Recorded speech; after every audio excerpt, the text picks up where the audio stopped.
Oke.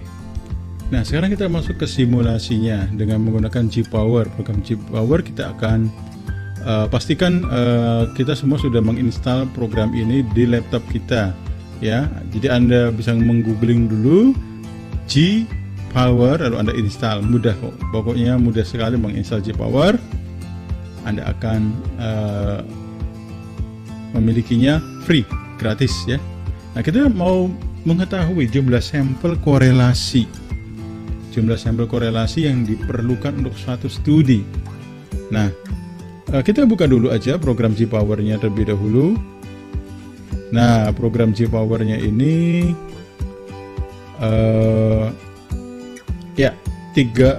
program G-Power 3197, ya.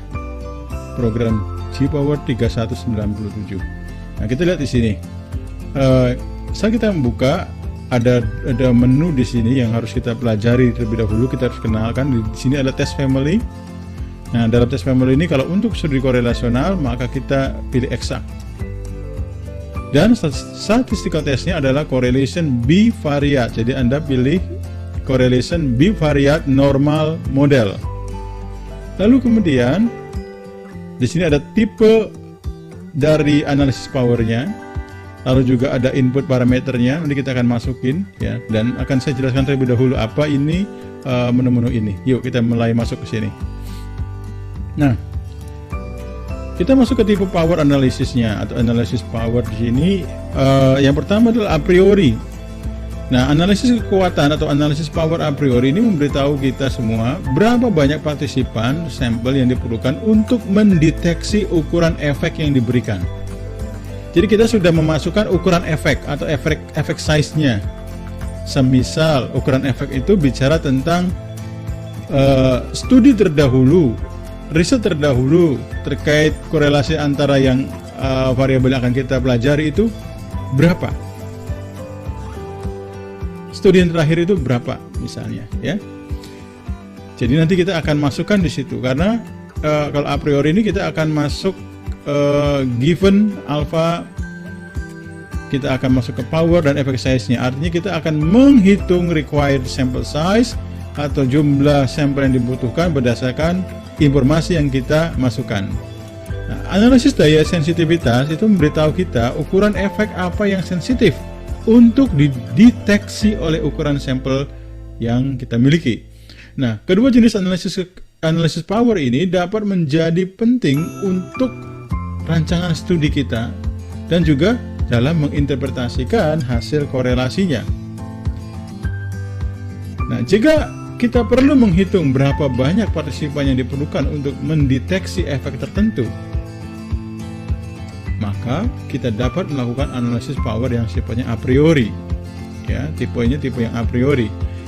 Namun, jika kita tahu berapa banyak partisipan yang kita miliki, misalnya Anda mungkin memiliki populasi yang terbatas sehingga kita mengetahui jumlahnya, maka kita dapat melakukan analisis dayanya adalah tipenya yang sensitivitas untuk menghitung ukuran efek mana yang cukup sensitif untuk dideteksi oleh penelitian kita. Nah, kalau yang sensitivitas yang ini kan, ya ini. Nah, jadi secara umum kita, karena penelitian korelasional umumnya adalah sampelnya itu banyak sekali, populasinya luas dan besar, maka kita pilihlah yang a priori, ya. Nah, kalau kita udah pilih di sini, nanti kita akan masuk ke simulasi contoh penelitiannya, sampelnya, ya. Nah, power itu apa sih? Sebenarnya power itu bicara tentang probabilitas, ketepatan dalam menolak hipotesis nol. Jadi dalam penelitian selalu ada yang namanya hipotesis nol, yang menyatakan misalnya tidak ada hubungan, tidak ada perbedaan, gitu ya, tidak ada prediksi, nah gitu, tidak ada pengaruh, gitu ya. Nah, contohnya kita dalam penelitian korelasi misalnya, Anda ingin melakukan studi korelasi antara rasa malu dan kecemasan sosial remaja. Nah, Anda sudah mengetahui bahwa misalnya studi terlebih dahulu yang sebelumnya itu ditemukan koefisien korelasinya atau nilai R-nya sebesar 0,21. Nah, kalau di sini maka kita masukkan 0,21 di sini. Di mana? Di sini kita masukkan 0,21. Dan sebenarnya 0,21 ini bisa selain dari hasil studi terdahulu, sebenarnya psikologi sosial umumnya kajian psikologi sosial umumnya memasukkan nilai correlation pada H1 ini adalah 0,21 sebenarnya ya.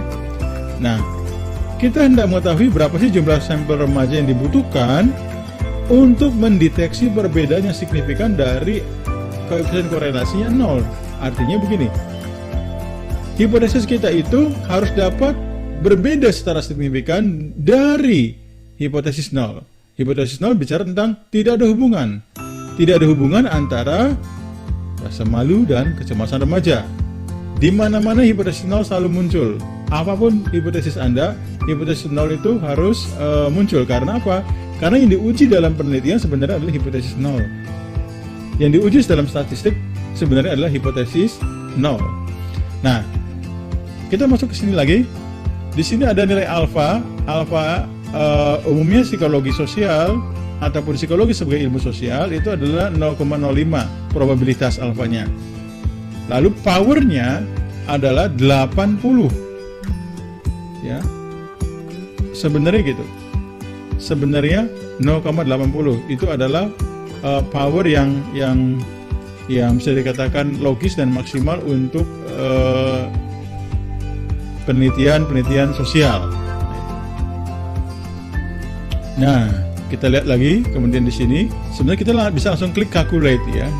Korelasinya berapa? Korelasi 0 ya 0 ya, atau 0, kalau Anda mau rapikan lagi 0,00 sama saja sebenarnya. Lalu kita bisa klik calculate. Nah, di sini kita bisa mengetahui bahwa jumlah sampel size yang dibutuhkan adalah sebanyak 138. Namun Anda bisa lihat ini adalah ujinya adalah uji ekor hipotesis one tail. Nah, di sini Anda bisa lihat nih. Iya, ini alpha, ini one tail. Kalau dia two tail maka dia akan dibagi dua. Kita lihat ya, calculate. Nah, alpha dibagi dua. Two tail ya. Nah, tergantung hipotesis Anda, apakah Anda mau menghipotesiskan bahwa semakin rasa malu kita meningkat, semakin cemas kita, ataupun semakin malu remaja, semakin cemas remaja. Itu artinya hipotesisnya menggunakan korelasi yang positif. Artinya arahnya sudah jelas, yaitu korelasinya bersifat positif. Ya. Nah, di sini artinya hipotesisnya adalah one tail, bukan two tail. Namun kalau Anda menghipotesiskan, semisal ada hubungan antara kecemasan sosial, ada hubungan antara rasa malu dan kecemasan sosial, maka itu two tail pakainya. Jadi Anda spesifikasikan, tentukan dulu mana yang ada dalam penelitian Anda, yang akan Anda gunakan, yang akan Anda uji hipotesis Anda itu, ya. Nah, ini tadi sudah saya jelaskan ya tadi di sini. Jadi kalau kita menggunakan one tail, maka berapa jumlahnya? 138. Kalau kita two tail, maka berapa jumlahnya? 175. Jadi di sini dapat terpecahkan bahwa sample size atau jumlah besaran sampel yang Anda butuhkan ya untuk mendeteksi koefisien korelasi Pearson sebesar 0,21 dengan power 80% pada two tail, pada dua sisi ya, pada two tail diperlukan jumlahnya tadi berapa? 175 partisipan. Nah, ini 175. Ya. 175 partisipan. Ya.